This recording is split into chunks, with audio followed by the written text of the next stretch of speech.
Hello mga Mars, eto pong video na pinapanood ninyo ay November 2, gabi ng Sabado. Hindi ko na masyadong dinamihan ang luto kahit na araw ng linggo kinabukasan dahil nga noong November 1 ay talagang sobrang dami yung aming mga lutong kakanin at mga pa-order. Kahit na pagod at puyat at gusto nang magpahinga ay kailangan namin gawin itong trabaho sa paggawa ng mga kakanin, gawa ng sa kinabukasan ng linggo ay merong mga order na mga kakanin, mga nakabilaong pansit at mga ulam. Kung ikukumpara ko nung nakaraang taon at ngayong taon na ito, ay mas mabili po talaga yung undas na nagdaan sa ngayon. Ma-share ko lang din sa inyo mga Mars na yung pagod po namin dito sa gabi ng Sabado ay nagkapatong-patong na yung puyat at pagod namin dito. Kaming lahat po kasama ng aming mga katuwang, kami ni Mister at ng aming mga anak. Nagsimula kaming magluto ng kakanin at dire-diretso nga mula nung gabi ng Miyerkules, gabi ng Huwebes, Biyernes at eto nga gabi ng Sabado. Eto yung mga araw talaga na napakarami po ng order sa amin ng mga kakanin. At ganun din sa mga lutong pansit na nakabilao at sa mga ulam. Yung ilang araw na dire-diretso yung puyat at gawa ng kakanin ay talagang tiis na namin. Yung pagod at puyat pinipilit namin na kayanin at matapos yung mga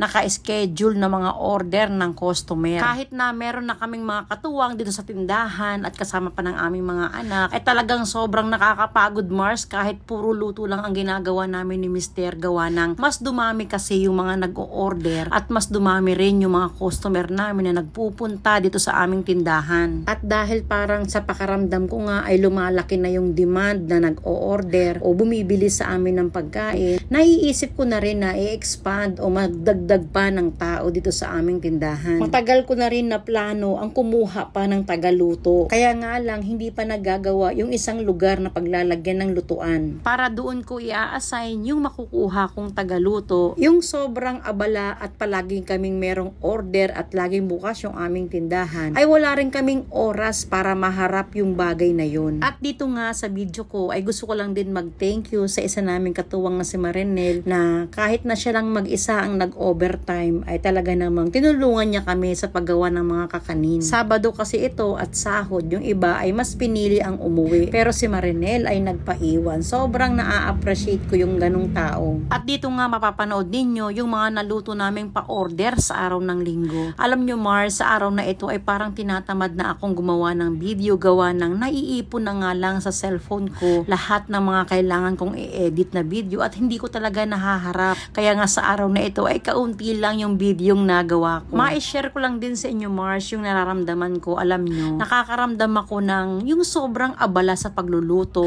Tapos gustong-gusto ko rin gumawa ng video at mag-edit para meron po akong ma-post at mapanood ninyo. Kaya nga lang hindi ko maisingit at magawa. Gawa ng ako ay talagang sobrang dami ng trabahong kailangang gawin. Umabot pa nga sa point na ako ay naiiyak na Mars. Yes, aaminin ko sa inyo.